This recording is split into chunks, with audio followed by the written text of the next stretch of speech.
Good afternoon, my name is Nicholas Sanford, and today I will be talking to you about water pollution. According to Dr. Vasudeva of the Central Electrochemical Research Institute, more than 1.2 billion people lack access to safe drinking water. 2.6 billion have little or no sanitation, and millions of people die annually, including 3,900 children a day, from diseases transmitted through unsafe water or human excreta. These statistics represent a detrimental issue in today's society known as water pollution. Water pollution is not just an important topic, but perhaps the most important topic in the world at this time, because every living person needs a clean supply of water. Many believe that water pollution is already done, and therefore the focus should be on filtering the water instead of wasting money preventing it. But as I will show you today, that is not how we should think. Water pollution has been a globally serious problem for centuries because water is one of the few things that humans cannot live without. While water pollution has been around for hundreds, maybe even thousands of years, it is continually getting worse as the human population grows and mankind's lifestyle becomes dirtier. One of the largest and most common sources of water pollution is urban development. Wastewater, combined with fertilizer-loaded runoff from agricultural areas, causes an overload in nutrients, especially nitrogen and phosphorus, in the local waterways that it ends up in. This buildup of nutrients is known as nutrient pollution. Nutrient pollution in groundwater, which millions of people in the United States use as their drinking water source, can be harmful even at low levels. Infants are extremely vulnerable to a nitrogen-based compound called nitrates in drinking water. Excess nitrogen in the atmosphere can produce pollutants such as ammonia and ozone, which can impair our ability to breathe, limit visibility, and alter plant growth, according to the EPA. However, the damage does not stop there. These excess nutrients just so happen to be the same nutrients algae needs to thrive.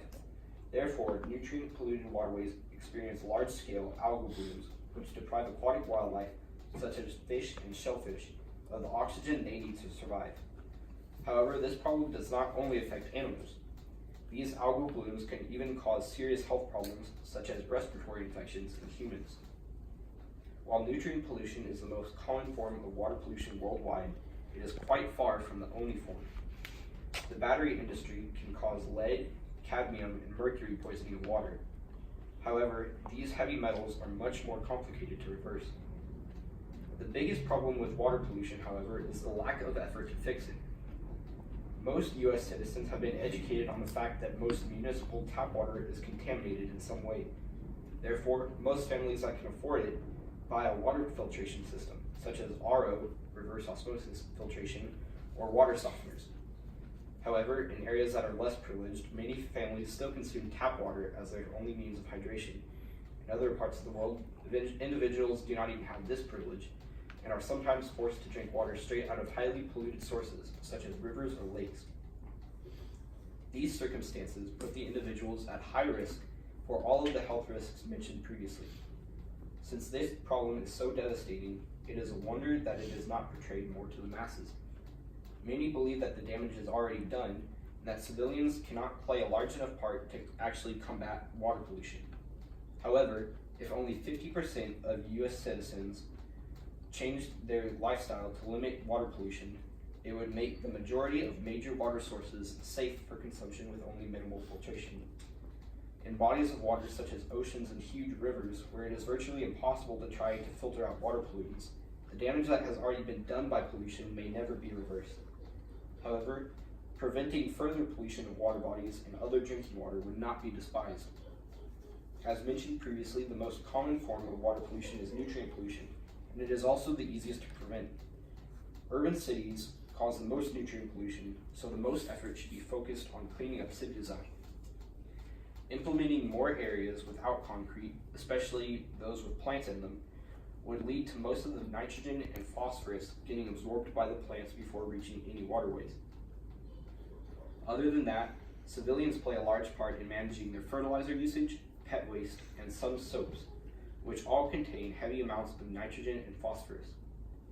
Civilians should be encouraged to use very limited amounts of fertilizer because most excess fertilizer does not even get absorbed by their grass. More dangerous forms of water pollution, such as heavy metal pollution, can be combated with realistic methods. One of these methods is electrochemistry, the study of chemical processes that cause electrons to move. With methods like these, water pollution seems like an easy fix. However, with the over-politicization of environmental policies, every proposed method of fixing water pollution becomes a debate. That is why citizens that take an interest in water pollution should be educated on the topic and urged to speak on behalf of the millions of citizens that do not even know about the harms of water pollution.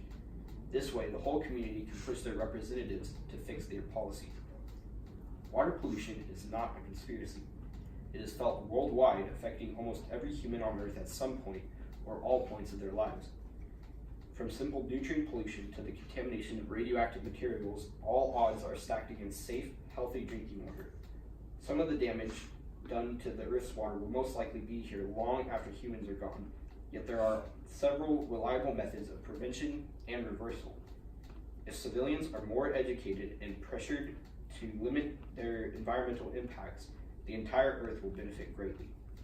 Water pollution is not an obstacle that will easily be fixed, but it has to be in order to prevent further death and destruction. Thank you.